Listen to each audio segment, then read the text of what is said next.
Hello, very good morning. Welcome to the class 12 physics. In the last video, we have discussed about the transformer.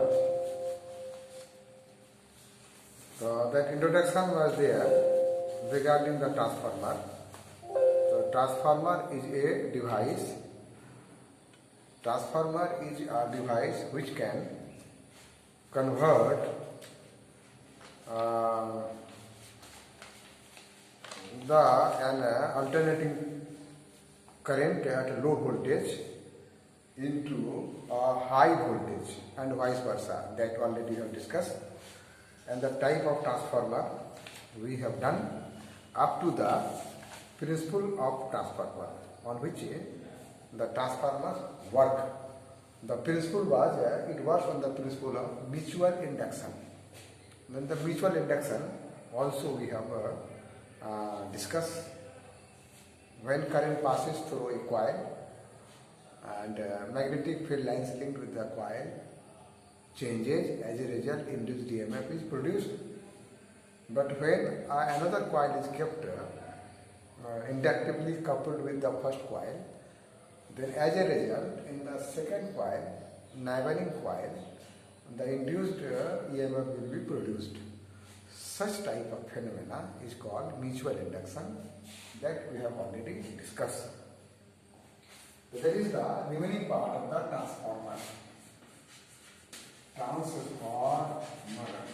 What is transformer? The first video we have discussed already. So let us see the theory part. We will see the theory on which theory part of the transformer. So let us see symbolic form. This is the metallic core. ये metallic core है. Symbolic form में लिखा है. इसको इस तरह कर सकते हैं. Like this, we can do.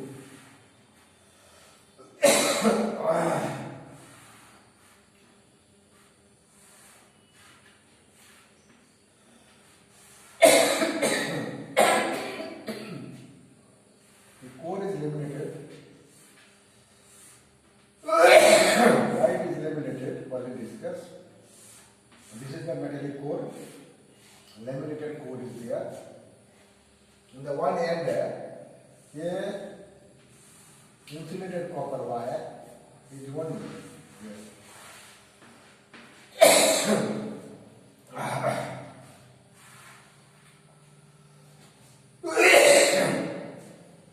Then another coil is here. This one is the primary coil. This one is called secondary coil.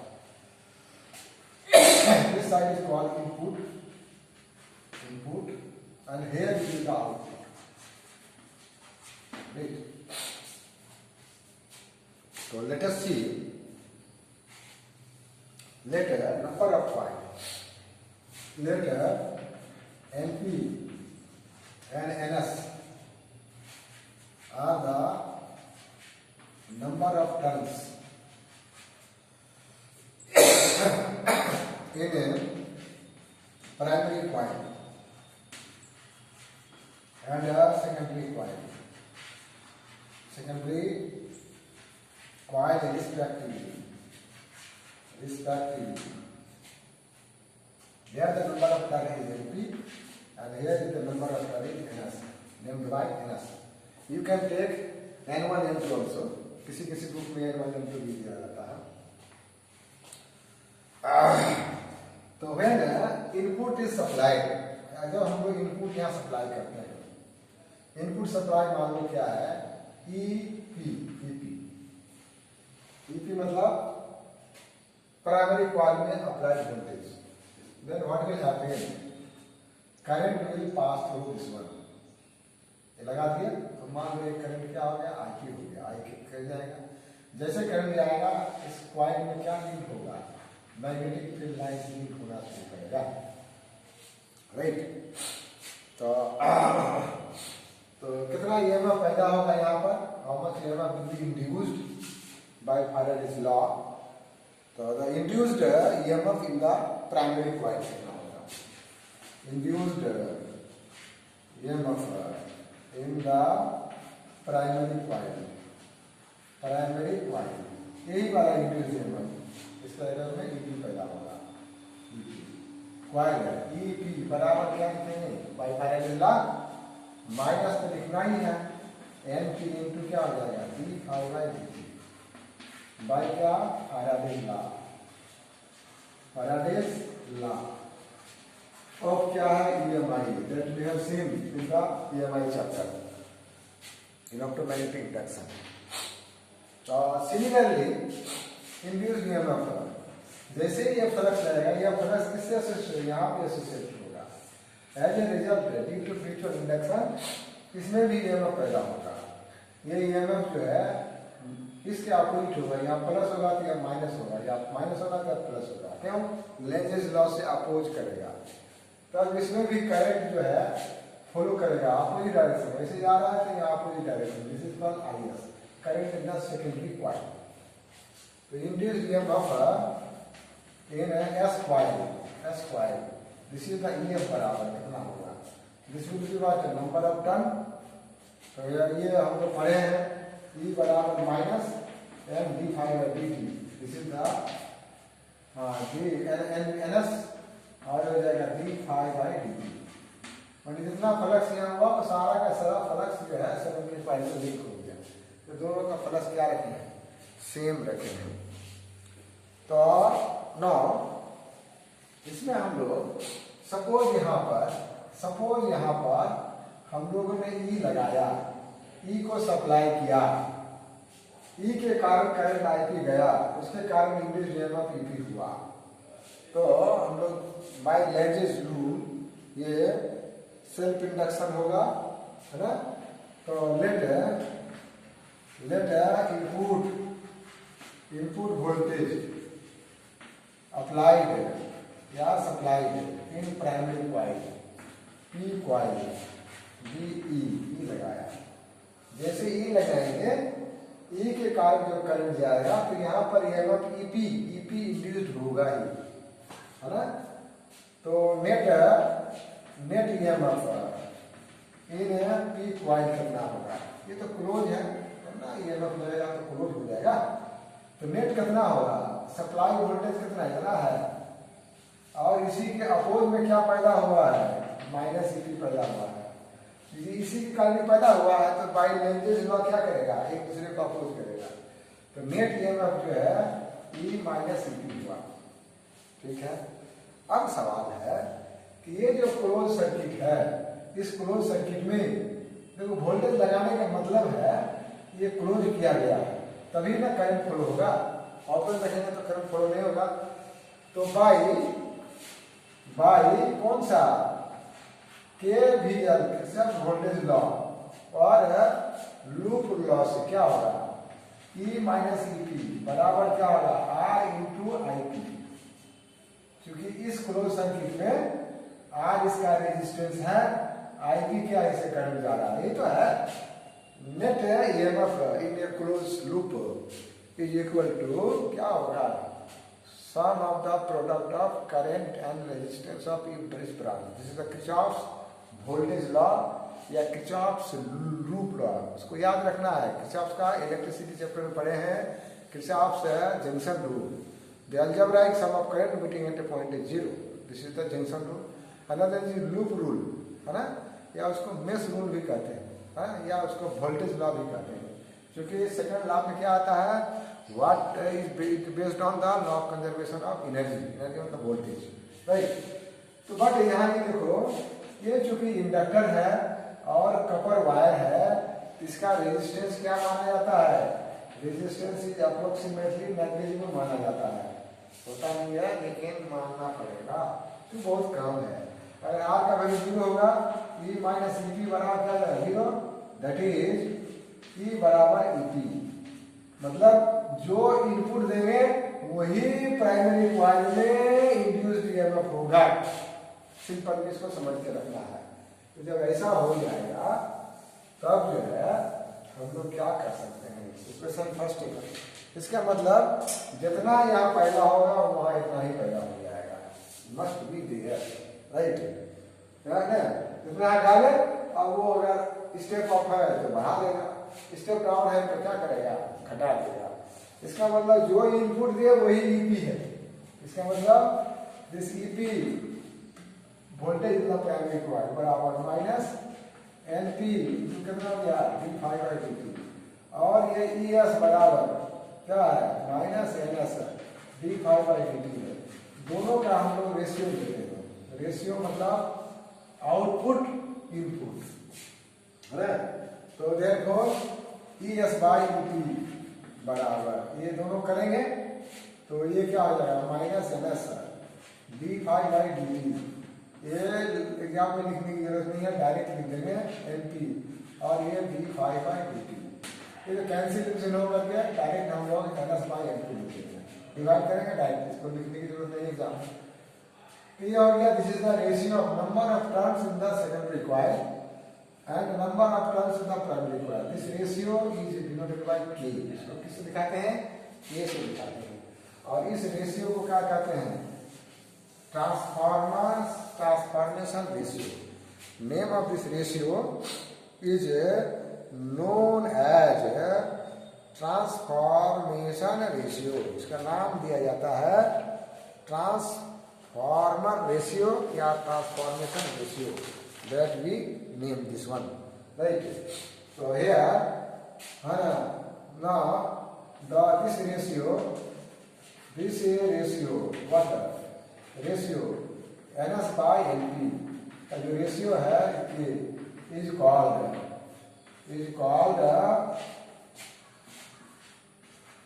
Transfer ratio, है ना, ट्रांसफॉर्मर रेशियो और ट्रांसफॉर्मेशन रेशियो नाम भी देते हैं। अब इसी रेशियो पर डिपेंड करेगा ये पैसा हो, ये के का वैल्यू क्या हो, बड़ा हो, that is NS/NP greater than क्या 1, that is NS greater than क्या हो गया NP। मतलब number of turn in the secondary coil more than number of turn in the primary coil. तो ये हो जाएगा स्टेप ऑफ ट्रांसफार्मर हो जाएगा, स्टेप ऑफ ट्रांसफार्मर। पहले चर्चा कर चुके हैं। ये पैसा हो के बराबर लेस देन 1, के का वैल्यू अगर 1 से लेस देन हो, मतलब यह रेशियो जो है छोटा हो जाए 1 से, that is NS less than क्या होगा NP। मतलब प्राइमरी कॉइल का टर्न सेकेंडरी कॉइल का टर्न प्राइमरी कॉइल के टर्न से कम होगा, तो ये बन जाएगा कैसा, स्टेप डाउन ट्रांसफार्मर बन जाएगा, है ना। तो दिस इज देयर। अब हम लोग देखेंगे, क्या देखेंगे, ये रेशियो हम लोग याद रखेंगे। इस पर जो है छोटा छोटा न्यूमेरिकल बनेगा, है ना। के का वैल्यू अगर 1 हो जाए मतलब number of turn in the primary coil number of turn in the secondary coil अगर बराबर हो जाए तो क्या होगा, जितना इनपुट देंगे उतना ही इनपुट आएगा बाहर, आउटपुट बाहर आएगा। मतलब ना अप करेगा ना डाउन करेगा, है ना, right.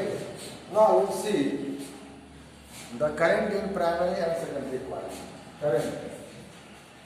Current in a P coil and what S coil. P coil में जो प्राइमरी कॉइल था करंट क्या लिए थे IP, राइट, तो बाहर निकलेगा। आज सेकेंडरी कॉइल में क्या इतना है, यहाँ वोल्टेज कितना पैदा हुआ है, यहाँ वोल्टेज आउटपुट कितना पैदा हुआ ES, राइट। तो इस केस में अगर यह ट्रांसफार्मर क्या हो, आइडियल ट्रांसफार्मर हो, तो इनपुट पावर और आउटपुट पावर क्या होगा, बराबर आएगा अगर आइडियल हो। बट आइडियल सिचुएशन गेन करना बड़ा डिफिकल्ट है ना। तो क्या हो जाएगा, इनपुट पावर कितना होगा, इनपुट पावर बराबर हो जाएगा EP इंटू कितना IP। याद करो पावर बराबर वोल्टेज इंटू करंट होता है। आउटपुट पावर कितना आ जाएगा, आउटपुट पावर बराबर ES इंटू क्या हो जाएगा, ES हो जाएगा। For ideal transformer, for ideal transformer, transformer क्या होगा, इनपुट पावर, इनपुट पावर जो है जितना पावर देंगे उतने पावर क्या होगा, आउटपुट पावर होगा, आउटपुट पावर मिलती है। इनपुट पावर करना है voltage, input voltage into input current बराबर आउटपुट वोल्टेज सेकेंडरी कॉइल का इंटू आउटपुट करंट। इसको अगर हम लोग क्या करें, रेशियो करें तो IP बटे क्या हो जाएगा IS बराबर कितना, ES बटे कितना हो जाएगा EP। जस्ट रिमेंबर करो पहले क्या लिखे थे, ES बाई EP किसके बराबर होता है, NS बाई किसके NP के बराबर होता है, ये किसके बराबर होता है, K के बराबर होता है। यहाँ देखो ये IP ऊपर है, EP नीचे है, मतलब वोल्टेज लो होगा तो करंट हाई होगा, है ना, वोल्टेज अगर हाई होगा तो करंट क्या होगा, लो होगा। रेसिप्रोकल रिलेशन है, रेसिप्रोकल रिलेशन है। इसका मतलब लो वोल्टेज हाई करंट को कैसा करके भेजना है, हाई वोल्टेज लो करंट करके भेजना है ना। तो ये समस्या आ जाएगा। अब जो है हम लोग इफिशियंसी की बात करेंगे, इफिशियंसी ऑफ ट्रांसफार्मर। इफिशियंसी जब भी निकालते हैं it is denoted by this symbol, इस सिंबल का नाम है एटा, इस सिंबल का नाम है एटा, है ना इफिशियंसी। और इस सिंबल से हम लोग क्लास 11 में कोएफिशिएंट ऑफ विस्कोसिटी भी डिनोट किए थे, लेकिन यहाँ पर ये इफिशियंसी होगा। वेयर एज 11 में थर्मोडायनेमिक्स में जो ये है the Carnot cycle, Carnot engine में इफिशियंसी था, इफिशियंसी को ईटा से डिनोट किया जाता है। इफिशियंसी जब भी निकालते हैं कि इनपुट कितना आती है, आउटपुट कितना है, उसका जो रेशियो होगा उससे इफिशियंसी आता है। तो ये होगा जो है आउटपुट पावर बाय क्या होगा, input output power by input power multiply करना है। तो आउटपुट पावर क्या है, ES into IS, input power क्या है EP इंटू IP, और मल्टीप्लाई बाई करना 100, राइट है ना। तो एफिशिएंसी निकल जाएगा। आइडियल ट्रांसफार्मर में क्या होता है बाबू, आउटपुट पावर और इनपुट पावर क्या होता है, बराबर होगा, ये दोनों बराबर होगा तो कैंसिल हो जाएगा, मतलब एफिशिएंसी कितना हो जाएगा, 100% होगा। लेकिन ऐसा संभव नहीं है, कुछ ना कुछ पावर लॉस होगा ही, है ना, पक्का होगा पावर लॉस। तो फॉर आइडियल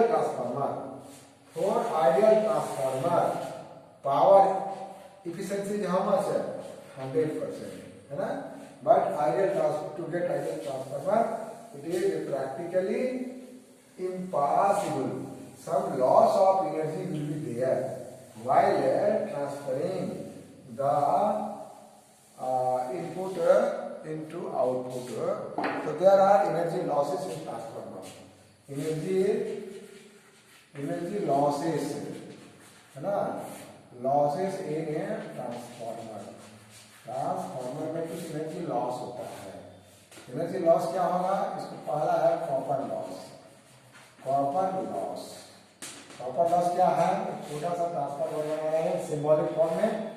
ये हो गया प्राइमरी कॉइल, ये क्या हो जाएगा सेकेंडरी कॉइल, राइट। ये हो गया तुम्हारा EP, ये क्या हो गया ES। यहाँ करंट हो गया कितना IP, यहाँ उल्टा डायरेक्शन होना है बाबू, लॉसेस, क्योंकि इसके चलते यह पैदा हो रहा है तो यह इसको क्या करेगा, अपोज करेगा। This is the nature of the nature का यही सत्य है।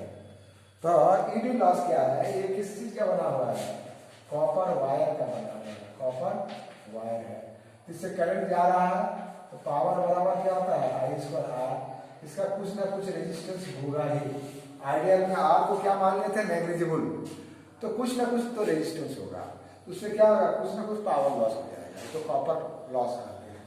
इसको मिनिमाइज कर सकते हैं, 100% खत्म नहीं कर सकते। मिनिमाइज करने के लिए क्या करना पड़ेगा, ये जो वायर का थिकनेस को क्या करेंगे, बढ़ा देंगे, थोड़ा मोटा वाला तार लगाएंगे, है ना। तो थिकनेस बढ़ने से क्या क्रॉस सेक्शनल एरिया बढ़ेगा, तो रेजिस्टेंस क्या होता है 1/A, क्रॉस सेक्शनल एरिया बढ़ जाएगा तो रेजिस्टेंस घट जाएगा, रेजिस्टेंस घट जाएगा तो क्या हो जाएगा, पावर लॉस घट जाएगा। ये तो कॉपर लॉस है। दूसरा है eddy current loss, eddy current loss, eddy current loss. Eddy current क्या है, ये इलेक्ट्रोमैग्नेटिक इंडक्शन चैप्टर में ईडी करंट पढ़ाए हैं, उसको रिवीजन करने के लिए बोले हैं लास्ट वीडियो में, फिर आज बोल रहे हैं, आज वीडियो देखने के बाद तुरंत उसको रिवीजन करेगा। ये जो हम लोग का फ्रेम होता है, ये फ्रेम अगर मान लो पूरा का पूरा रहेगा, मेटल शीट के फॉर्म में रहेगा, तो due to very magnetic field इसमें क्या पैदा होगा, ईडी करंट पैदा होगा। इसको मिनिमाइज करना है तो ईडी करंट होगा, करंट होने से क्या होगा, पावर तो कमी होगा या इस पर आ होता है। तो करंट घटाने के लिए क्या करते हैं, ये कोर को क्या कर देते हैं बताओ, लेमिनेटेड करते हैं, पतला पतला शीट बना करके उसको जोड़ देते हैं, तो laminated core will reduce what, eddy current loss. दूसरा है hysteresis loss, hysteresis loss. Hysteresis loss क्या है, जब कोई मैग्नेटिक मटेरियल में को किसी मैग्नेटिक फील्ड में रखते हैं तो वो मैग्नेटाइज हो जाता है, और मैग्नेटिक फील्ड को जैसे रिमूव कर लेंगे तो धीरे धीरे क्या होगा, वो डीमैग्नेटाइजेशन होगा, कुछ देर के बाद वो अपने मैग्नेटिक प्रॉपर्टी लूज कर देता है। तो उसी में मैग्नेटाइज होने में या फिर जीरो होने में जितना जितना टाइम में वो मैग्नेटाइज हुआ उसका ग्राफ हुआ, मान लो कोई चीज को कर रहे हैं, ये चैप्टर हटा दिया है, ये मैग्नेटिक फील्ड दे दिए बी और ये एच है, ये मैग्नेटाइज हुआ, फील्ड बढ़ाएंगे मैग्नेटाइज होगा, लेकिन फील्ड को जैसे जीरो करेंगे तो डायरेक्ट जैसे जीरो नहीं होता है, वो क्या होता है, ऐसा लूप बना देता है, ऐसा लूप बना देता है। इस लूप को कहते हैं हिस्टेरेसिस लूप। हिस्टेरेसिस का मतलब होता है कि पीछे छूट जाना, जितना जितना तेजी से मैग्नेटाइज हुआ डीमैग्नेटाइज उतना तेजी से नहीं होगा, कुछ ना कुछ वहाँ रुक जाएगा, है ना, डिले हो जाएगा, डिले, हिस्टेरेसिस का डिले। तो डिले होने में क्या होगा, कुछ एनर्जी लॉस हो जाता है, इसी कहते हैं हिस्टेरेसिस लॉस। तो हिस्टेरेसिस लॉस को कम करने के लिए क्या करना पड़ेगा, ये जो फ्रेम है उस फ्रेम को ऐसा मटेरियल का चुनेंगे जिसका ये वाला एरिया क्या होता है, कम होता है ना, हिस्टेरेसिस लूप का एरिया कम होगा। एरिया कम होने का मतलब क्या होगा, ये एरिया होगा, ये हो गया एच, ये हो गया बी, तो ट्रायंगल बन गया, तो इसका एरिया क्या हो जाएगा, एरिया बराबर हाफ इंटू क्या हो जाएगा, एच इंटू बी होगा, यानी हाफ इंटू बी एच होता है। ये एरिया हो, area under B H curve gives the energy, जैसे area under V T curve माने वेलोसिटी टाइम ग्राफ के नीचे वाला एरिया, ग्राफ का एरिया क्या होता है, डिस्प्लेसमेंट होता है, वही सेम सर। एक बार इसको देख लोगे क्योंकि ये सिलेबस हटा दिया है, लेकिन देखना हिस्टेरेसिस लॉस के लिए सुटेबल मटेरियल करेंगे, सेलेक्ट करेंगे फ्रेम के लिए जिसमें हिस्टेरेसिस लूप जो है छोटा हो, मतलब एनर्जी का लॉस कम हो। एक है फ्लक्स लीकेज, क्या है, फ्लक्स लीकेज। फ्लक्स लीकेज मतलब यहाँ फ्लक्स जो है ज्वाइन हुआ, सारा का सारा फ्लक्स इसमें आया कि नहीं, तो उसमें कुछ कुछ फ्लक्स बाहर चले जाता है, तो फ्लक्स पैदा क्यों हुआ, ये एनर्जी के कारण पैदा हुआ है ना। तो उसको कम करने के लिए इसको हम लोग ऐसा बना सकते हैं, बीच में रखेंगे और प्राइमरी कॉइल को रखेंगे और सेकेंडरी वाला उसी के ऊपर लपेट के कर देंगे, ये होगा प्राइमरी और सेकेंडरी एक दूसरे को ऊपर लपेट देंगे, तो क्या होगा, प्राइमरी का जितना फ्लक्स है वो किसमें जाएगा, सेकेंडरी में लिंक हो जाएगा, तो उसको उससे हम लोग पावर लॉस को, है ना, एनर्जी लॉस को क्या कर सकते हैं, रोक सकते हैं। तीसरा है humming loss, humming loss. Humming मतलब साउंड ये फॉर्म ऑफ एनर्जी, पता है क्लास 9 में भी पढ़ा है, उसके बाद में 11 में भी पढ़ा है। तो जैसे जब ट्रांसफार्मर देखो उसमें करंट पास कराते हैं, उसमें हम तब का एक आवाज आता है। तो उस आवाज के का वो आवाज क्यों आ रहा है? करंट का ही एनर्जी आवाज में कन्वर्ट हो रहा है। तो जो इनपुट दिया उसका कुछ एनर्जी लॉस हो गया, तो उस लॉस को मिनिमाइज करने के लिए क्या करेंगे, उसमें एक आयल, ट्रांसफार्मर आयल उसमें भरा जाता है। वो जो है लुब्रिकेंट टाइप का होता है, मोबिल टाइप का होता है, वो स्पेशली ट्रांसफार्मर के लिए होता है। वो डाल देने से क्या होगा, वो साउंड जो है वो मिनिमाइज हो जाएगा और उसका जो एनर्जी लॉस हो रहा है वो आ जाएगा। अब जैसे है some important uses of transformer, transformer का यूज कहाँ कहाँ है उसको थोड़ा हम लोग एक लिस्ट बनाएंगे। ये ट्रांसफार्मर का यूज कहाँ होता है? तो transformer are used in the very common places. तो ये हम लोग देखेंगे। तो small transformer, uses of transformer है ना, what is their uses of transformer. पहला तो इसका यूज है छोटा छोटा ट्रांसफार्मर का। तो स्मॉल ट्रांसफार्मर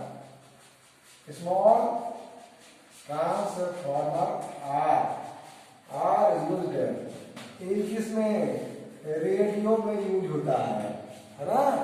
रेडियो है, रेडियो रिसीवर में यूज होता है। उसके बाद टीवी में भी यूज होता है ना, रेडियो रिसीवर टीवी में। और किसमें होता है, टेलीफोन रिसीवर जो हम लोग कान में लगाते हैं उसमें भी यूज होता है। लाउड स्पीकर में भी यूज होता है, लाउड स्पीकर देखा है ना, लाउड स्पीकर में भी इसका यूज है, बहुत सिंपल यूज है। उसके बाद हम लोग इसका यूज होता है इन वोल्टेज रेगुलेटर,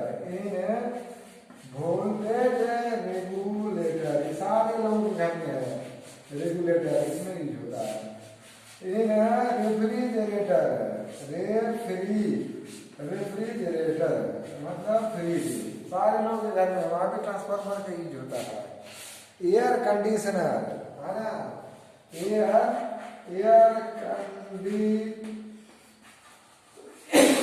कंडीशनर में भी यूज होता है, बहुत सारा यूज है।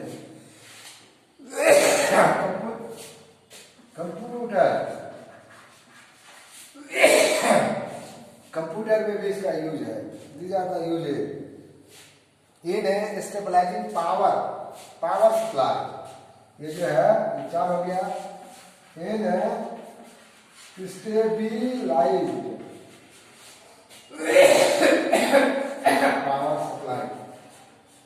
पावर सप्लाई के लिए एक्स्ट्रा है ना। और तो रोड साइड में देखते ही हो, जिसका हम लोग बराबर चर्चा किए हैं कि जो है हाई वोल्टेज को लो वोल्टेज में, लो वोल्टेज को हाई वोल्टेज में करने के लिए। Thank you.